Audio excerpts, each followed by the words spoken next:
तो आज एक्सरसाइज करेंगे 5.3। तो इस एक्सरसाइज में हमें गुणोत्तर माध्य ज्ञात करना है, ठीक है। तो गुणोत्तर माध्य यदि हमारे पास 3 संख्याएं हों इस प्रकार से, तो इसका गुणोत्तर माध्य क्या हो जाएगा। देखिए, जब यही पद समांतर श्रेणी में होते थे तब इनका जो समांतर माध्य होता था वह क्या होता था, b बराबर a प्लस सी अपान 2, ठीक है। लेकिन जब यहाँ पर हम गुणोत्तर माध्य निकालेंगे तो गुणोत्तर माध्य बराबर क्या हो जाएगा, जो यह b है यह b बराबर होगा अंडर रूट AC के। मतलब यहाँ से जो 1 से 4 तक सवाल दिए हुए हैं इसमें हमें यह फार्मूला यूज करना है। चूंकि यहाँ पर हमें गुणोत्तर माध्य ज्ञात करना है इसलिए यहाँ पर हम g लिख सकते हैं। मतलब जो g बराबर होगा वह होगा अंडर रूट AC, ठीक है। और इस 5वें सवाल में हमें 5 गुणोत्तर माध्य ज्ञात करने हैं, इसलिए इसको कुछ हम दूसरे तरीके से करेंगे, ठीक है। तो ये 1 से 4 तक सवाल तो आप स्वयं ही कर सकते हैं, बट उनके लिए करे दे रहे हैं जो समझने में थोड़ा असमर्थ हैं। तो यहाँ पर जो पहला सवाल है, तो पहले सवाल में चूंकि हमें गुणोत्तर माध्य ज्ञात करना है तो लिखेंगे गुणोत्तर माध्य। तो गुणोत्तर माध्य को हम जी भी लिख सकते हैं यहाँ पर, ठीक है। जी बराबर, या यहाँ पर हिंदी में लिख सकते हैं गुणोत्तर माध्य बराबर, सूत्र तो हम जान ही चुके हैं, दोनों पदों की हम यहाँ अंडर रूट के अंदर गुणा करा देंगे। तो अंडर रूट के अंदर हमारे पास क्या हो जाएगा, a square b into a की घात 4 और b की घात 3। अब यहाँ पर देखिए जो a है अंडर रूट के अंदर, तो a देखिए यहाँ पर 2 बार है, यहाँ पर 4 बार है, तो कुल a हो गए 6 बार, ठीक है। तो a की घात 6 और b की घात हो जाएगी 4, क्योंकि यहाँ पर 3 b है और यहाँ 1 b है, इसलिए b की घात हो जाएगी 4। अब देखिए अगर किसी की घात अंदर है रूट के, तब जब वह घात रूट से बाहर निकलेगी तो हम उस घात को बाहर निकालेंगे तो घात जो होती है वह आधे रह जाती है, ठीक है। तो यहाँ पर देखिए a की घात है 6, तो इसको हम a की घात 3 लिख सकते हैं, ठीक है। और b की घात है 4, तो यह रह जाएगा b की घात 2 और रूट यहाँ से गायब हो जाएगा। तो यह आ गया गुणोत्तर माध्य g, अतः यही हो जाएगा हमारा आंसर। फिर दूसरे सवाल में यहाँ पर जो पद दिए हुए हैं, तो यहाँ से g बराबर क्या हो जाएगा, अंडर रूट 2x की घात 5 इंटू 8x की घात 3। तो यहाँ से क्या हो जाएगा, 8 दूनी 16 और x की घात हो जाएगी 5 3 8। तो देखिए 16 का वर्गमूल करेंगे तो 4 आ जाएगा, और यहाँ x की घात है 8 और इसे जब हम रूट से बाहर निकालेंगे तो x की घात रह जाएगी 4, ठीक है। अतः यह हो जाएगा हमारा आंसर। फिर तीसरे सवाल में देखिए, तीसरे सवाल में अगर हम गुणोत्तर माध्य g निकालें तो क्या हो जाएगा, under root a plus b upon a minus b, और गुणे में हमें रखना है a minus b upon a plus b. तो इनको ब्रैकेट में रख कर देखिए a माइनस बी नीचे है, a माइनस बी ऊपर है, तो यहाँ से यह कट जाएगा और इससे यह कट जाएगा, ठीक है। तो अंडर रूट के अंदर सिर्फ बचेगा 1 और 1 का वर्गमूल होता है 1, तो g का मान आ गया 1। अब देखिए जैसे यहाँ पर 2 है और 2 का यदि हम वर्ग करें तो 2 दूनी हो जाएगा 4, ठीक है। और माइनस माइनस क्या बन जाएगा, प्लस, क्योंकि -2 को हम इस प्रकार से गुणा कराएंगे, माइनस का 2 गुणे माइनस का 2, तो माइनस माइनस प्लस का हो जाएगा 2 दूनी 4। और यदि प्लस का 2 का हम वर्ग करें तब भी 2 दूनी 4 ही आएगा, ठीक है। अतः हम कह सकते हैं कि किसी भी संख्या का वर्गमूल हमारा प्लस माइनस में होता है, ठीक है। तो यहाँ पर हम प्लस माइनस भी लगा सकते हैं, यहाँ पर भी प्लस माइनस लगा सकते हैं, ठीक है। अब यह चौथा सवाल करते हैं। तो इस चौथे सवाल का जो गुणोत्तर माध्य होगा अंडर रूट 0.3 गुणे 0.003। तो देखिए जब हम इसकी गुणा कराएंगे तो अंडर रूट के अंदर क्या हो जाएगा, 3 तिहाई 9। अब देखिए दशमलव के बाद कितने अंक होने चाहिए, क्योंकि यहाँ पर दशमलव के बाद 3 अंक हैं और यहाँ दशमलव के बाद 1 अंक है, ठीक है। तो कुल दशमलव के बाद 4 अंक होने चाहिए, तो 1 2 3 4 और यहाँ पर लगा दें दशमलव, ठीक है। मतलब इसकी जब गुणा कराएंगे तो इतना आएगा 0.0009। अब हमें इसे रूट से बाहर निकालना है। तो देखिए 0 कितने हैं, यहाँ पर 3 बार हैं, ठीक है। तो एक जोड़ा यह बन गया, एक जोड़ा यह बन गया, तो इस जोड़े से एक 0 बाहर निकल आएगा, तो यह हो जाएगा 0.0 और 0.9 का वर्गमूल करेंगे तो रह जाएगा 3, ठीक है। मतलब जो तीसरे सवाल का गुणोत्तर माध्य g है वह है 0.03। इसे भी हम प्लस माइनस का लिख सकते हैं। तो ये हो गया चौथे सवाल का आंसर। अब देखिए पांचवें सवाल में हमें 5 गुणोत्तर माध्य ज्ञात करने हैं, ठीक है। तो मान लेते हैं कि 1 और 1/10 लाख के बीच 5 गुणोत्तर माध्य G1, G2, G3, G4 तथा G5 हैं। तो मान लिया कि इतने के बीच में 5 गुणोत्तर माध्य हैं, तब कुल पदों की संख्या कितनी हो जाएगी? देखिए 5 तो गुणोत्तर माध्य हैं और 2 हमारे पास संख्या ऑलरेडी हैं, तो कुल 7 पद यहाँ हो जाएंगे। क्योंकि इसे हम इस प्रकार से लिख सकते हैं 1, G1, G2, G3, G4, G5 और यह लास्ट की संख्या 1/10 लाख, ठीक है। तो 1/10 लाख को हम इस प्रकार से लिख सकते हैं, देखिए दशमलव के बाद है 6 जीरो, ठीक है। तो इसे हम इस प्रकार से लिख सकते हैं 10⁶। तो यहाँ पर देखिए कुल पद हमारे पास 7 हो गए, 1 2 3 4 5 6 7। तो कहने का मतलब n यहाँ पर है 7 और यहाँ पर पहला पद जो है a वह है 1 और यहाँ पर जो अंतिम पद है, तो अंतिम पद मतलब यल जो है वह है 1/10⁶। तो देखिए हमारे पास a तो है और यदि हम यहाँ से r का मान पता कर लें, मतलब सार्वनुपात पता कर लें, तो G1, G2, G3, G4, G5 का मान पता कर सकते हैं।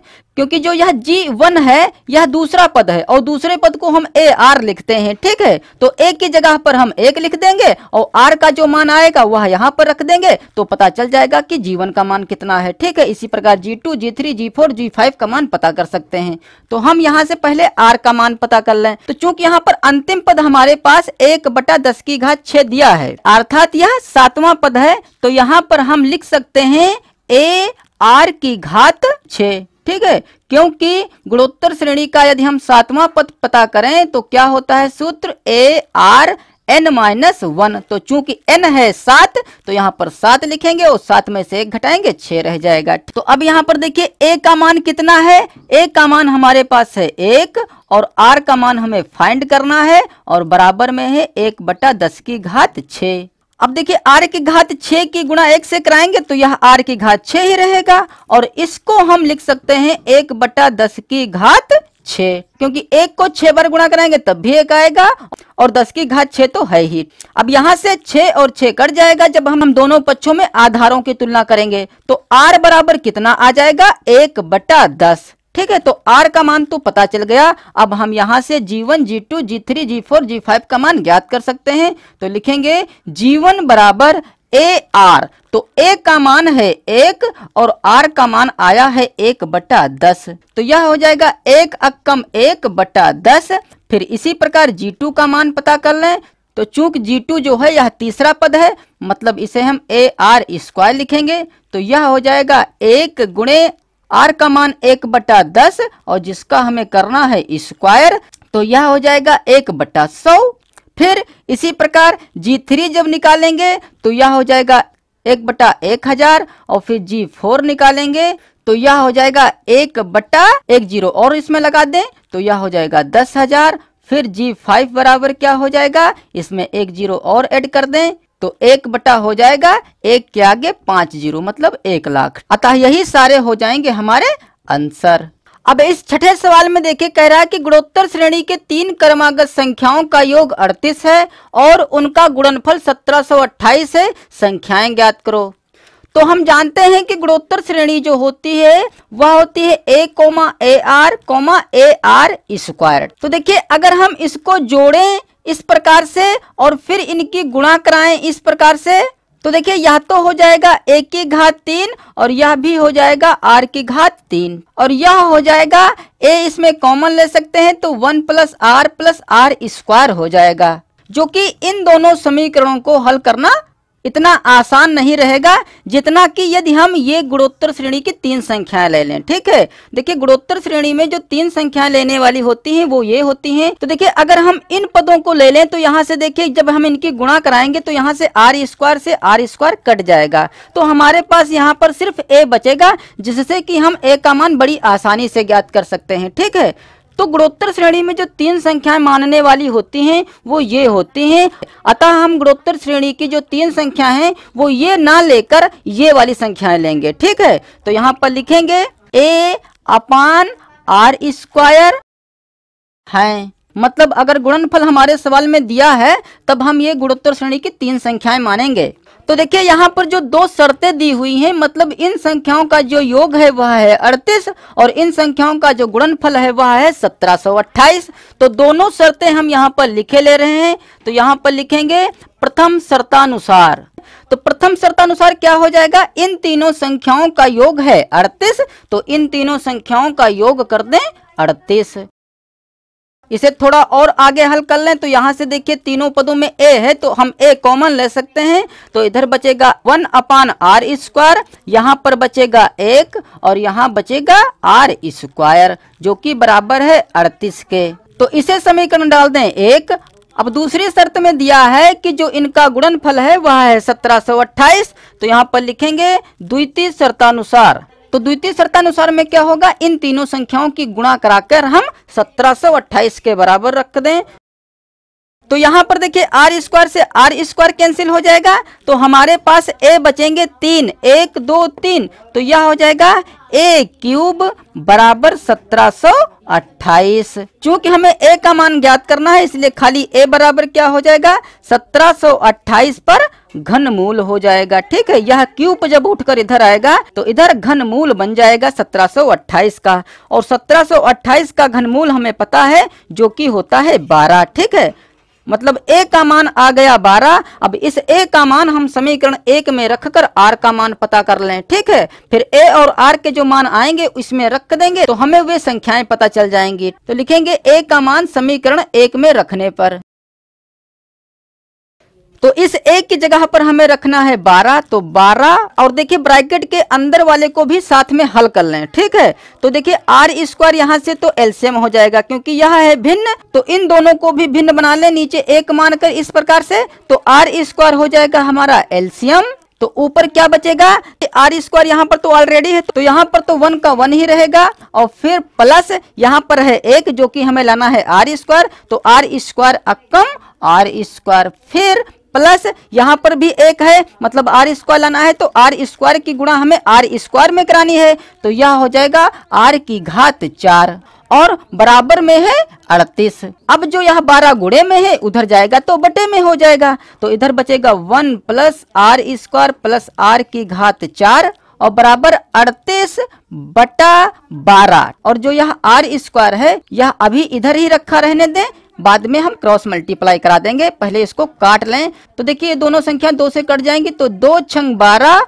और 19 दूनी 38, तो यह हो जाएगा 19 बटा 6। अब क्रॉस मल्टीप्लाई करा लें इस प्रकार से, तो 6 अक्कम 6 प्लस 6 आर स्क्वायर फिर प्लस 6 आर की घात 4 बराबर 19 की गुणा आर स्क्वायर में कराएंगे तो यह हो जाएगा 19 आर स्क्वायर। अब इसको उठाकर इधर जब लाएंगे तो इससे पहले इन घातों को हम क्रम से रख लें, तो यह हो जाएगा 6 आर की घात 4 प्लस 6 आर स्क्वायर। अब स्क्वायर वाला इधर ही रख लें, जब उठकर इधर आएगा 19 तो माइनस का हो जाएगा 19 आर स्क्वायर और प्लस का भी बचा है 6 और इधर बचेगा 0। अब इधर क्या बचेगा 6 आर 4। अब देखिए 6 में से 19 घटाएंगे तो माइनस का 13 बचेगा आर स्क्वायर प्लस 6 बराबर में 0। तो a का मान तो हमारे पास 12 है। अब यहाँ से हमें r का मान ज्ञात करना है, तो इसे हम हटाकर यहीं पर r का मान ज्ञात करे ले रहे हैं।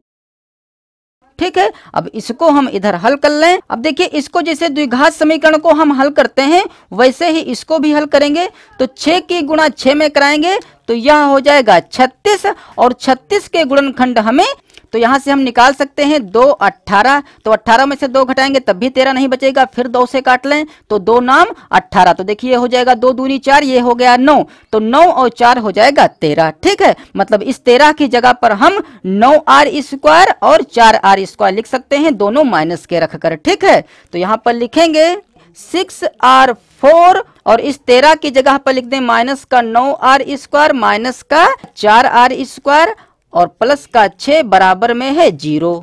तो अब इन दो पदों को जोड़ा बना लें और इन दो पदों को जोड़ा बना लें। तो इन दोनों पदों में क्या कॉमन मिल रहा है? एक तो 3 कॉमन मिल रहा है क्योंकि 3 इसमें भी है, 3 इसमें भी है, और आर स्क्वायर भी कॉमन मिल रहा है। तो यहाँ पर बचेगा 3 दूनी 6 और आर बचेंगे सिर्फ 2 क्योंकि 2 आर तो बाहर ले लिए गए हैं, और माइनस यहाँ पर बचेगा 3 तिहाई 9 और आर स्क्वायर तो बाहर ही ले लिया गया है।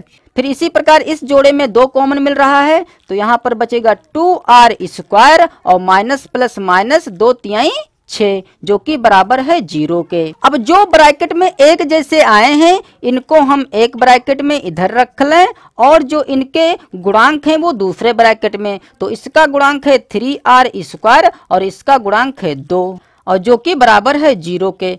अब हम इसको जब 0 के बराबर लेंगे तो यहाँ से आर स्क्वायर बराबर क्या हो जाएगा? चूंकि यह माइनस का 3 है उधर जाएगा तो प्लस का 3 बन जाएगा और 2 गुणे में है इधर आएगा तो बटे में हो जाएगा। ठीक है, तो आर स्क्वायर का मान आ गया 3/2 इस प्रकार से। ठीक है, अब हमें देखिए सिर्फ आर नहीं चाहिए, हमें आर स्क्वायर ही चाहिए। ठीक है, तो हम यहाँ से आर ना निकालें, सिर्फ आर स्क्वायर ही पड़ा रहने दें। फिर अब यहाँ से अगर हम आर स्क्वायर निकालें तो आर स्क्वायर बराबर क्या हो जाएगा? और 3 गुणे में है इधर आएगा तो बटे में हो जाएगा। ठीक है, अतः आर स्क्वायर के 2 मान हो गए हैं, एक है 3/2, एक है 2/3 और ए का मान तो 12 हमारे पास है ही। तो इस ए बराबर 12 को यहाँ पर लिख लें।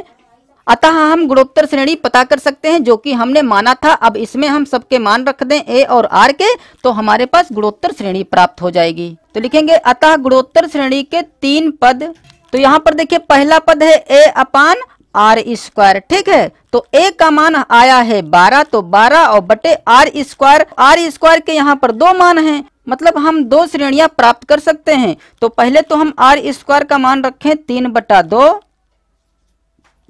तो जब हम इसको हल करेंगे तो यह हो जाएगा 12 और यह हो जाएगा 2/3। ठीक है, मतलब यह पलट जाएगा तो 3 अक्कम 3, 3 चक्कू 12 तो यह हो जाएगा 4 दूनी 8। फिर कोमा ए है तो ए का मान है 12 और फिर है ए आर स्क्वायर तो ए का मान है 12 और गुणे आर स्क्वायर का मान लेंगे 3/2 इस प्रकार से। तो 2 अक्कम 2, 2 छंग 12 तो यह हो जाएगा 6 तिया 18। अतः 3 पद तो पता चल गए 8, 12, 18। या हम इसको पलट दें 18 इधर 12 इधर 8 इधर, या हम यहाँ से भी निकाल सकते हैं। पुनः जब हम आर स्क्वायर का मान इसमें 2/3 रखेंगे तो ए का मान है 12 और यह आर स्क्वायर बटे में लिखेंगे मतलब 3 ऊपर पहुंच जाएगा 2 नीचे आ जाएगा। तो 2 अक्कम 2, 2 छंग 12 तो यह हो जाएगा 6 तिया 18। तो यहाँ पर लिख दें या 18 फिर कोमा यहाँ पर ए की जगह 12 रखेंगे फिर कोमा।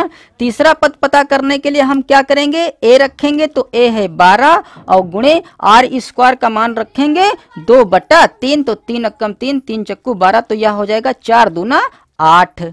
अतः इन दोनों में से हम कोई एक आंसर रख सकते हैं या दोनों आंसर रख सकते हैं। ठीक है, अब इस 7वें सवाल में कह रहा है कि गुणोत्तर श्रेणी में 3 संख्याओं का योग 7 है और 2-2 करके उनके गुणनफलों का योग 14 है, संख्याएं ज्ञात करो। तो देखिए इसमें भी यदि हम ए आर स्क्वायर ले लें तो चूंकि यहाँ पर गुणनफल की भी बात की गई है तो गुणनफल के लिए जब हम इन तीनों पदों की गुणा कराएंगे इस प्रकार से तो यह हो जाएगा ए क्यूब आर क्यूब और जोड़ने में जब हम इनको प्लस करेंगे तो यहाँ से ए कॉमन हो जाएगा तो यहाँ पर बचेगा 1 प्लस आर स्क्वायर जिससे कि हमें कोई फायदा नहीं मिलेगा। ठीक है, तो हम इसमें भी वही संख्याएं मानेंगे जो कि छठे सवाल में माना गया था। तो यहाँ पर लिखेंगे माना गुणोत्तर श्रेणी की 3 संख्याएं a upon r square a r square हैं। तब यहाँ पर भी देखिए 2 शर्त दी हुई हैं तो लिखेंगे प्रथम शर्तानुसार। तो पहली शर्त में कह रहा है कि तीनों संख्याओं का योग 7 है तो यहाँ पर हम तीनों संख्याओं को ऐड कर दें a upon r square plus a r square is equal to 7। अब हम यहाँ से ए कॉमन ले सकते हैं तो बचेगा यहाँ पर 1 अपान आर स्क्वायर प्लस 1 और प्लस यहाँ पर बचेगा आर स्क्वायर बराबर 7। तो देखिए यह चूंकि गुणे में ए है उधर जाएगा तो बटे में हो जाएगा। यहाँ बचेगा 1 upon r square plus 1 plus r square और इस a को इधर भेजेंगे तो यह हो जाएगा 7/a। तो इसे समीकरण डाल दें 1। अब फिर दूसरी शर्त में कह रहा है कि दो दो करके उनके गुणनफलों का योग 14 है, तो यहाँ पर लिखेंगे द्वितीय शर्तानुसार। तो मान लेते हैं जैसे हमारे पास 3 पद हैं a b c, तो यहाँ पर हम दो दो पद कैसे लेंगे, पहले तो लेंगे a b फिर लेंगे b c, ठीक है। तो चूंकि पद थे 3 और यहाँ पर दो दो जब लिया गया तो 2 ही बार आया है, तो जैसे कि पहला दूसरा और दूसरा तीसरा लिया गया है, अब हम तीसरा पहला ले लें, ठीक है। तो इस प्रकार से हम गुणा कराएंगे, फिर उसको जोड़ देंगे जो कि जोड़ आएगा 14 के बराबर, ठीक है। तो यहाँ पर भी हम वही करेंगे।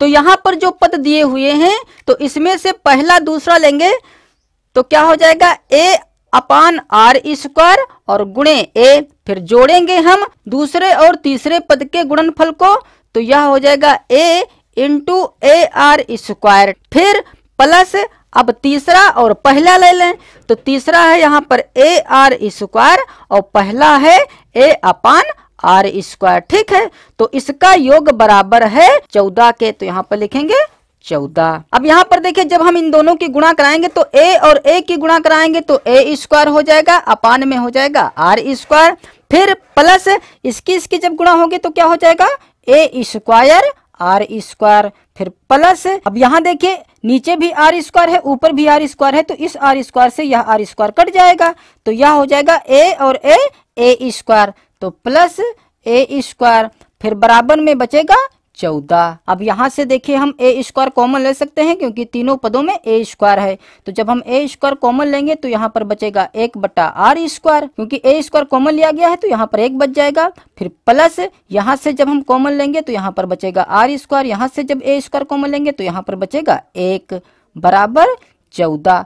अब देखिए समीकरण 1 में जितना यह है उतना ही यह है, जिसका मान 7/a है, मतलब इसकी जगह पर हम 7/a लिख सकते हैं। देखिए 1 + r² यहाँ पर है, यहाँ पर 1 इधर है, r² इधर है, इससे कोई प्रभाव नहीं पड़ता है, ठीक है। मतलब ये दोनों चीजें एक ही है, तो इसकी जगह पर हम लिख सकते हैं 7/a, जो कि बराबर है 14 के। अब देखिए ऊपर 2a है नीचे 1a है, तो इस a से ऊपर का 1a कट जाएगा, तो यहाँ पर बचेगा सिर्फ 7a, जो कि बराबर है 14 के। तो यहाँ से a बराबर क्या हो जाएगा 14/7, तो खाली a बराबर क्या हो जाएगा 7 × 7, 7 दूनी 14, तो a बराबर आ जाएगा 2।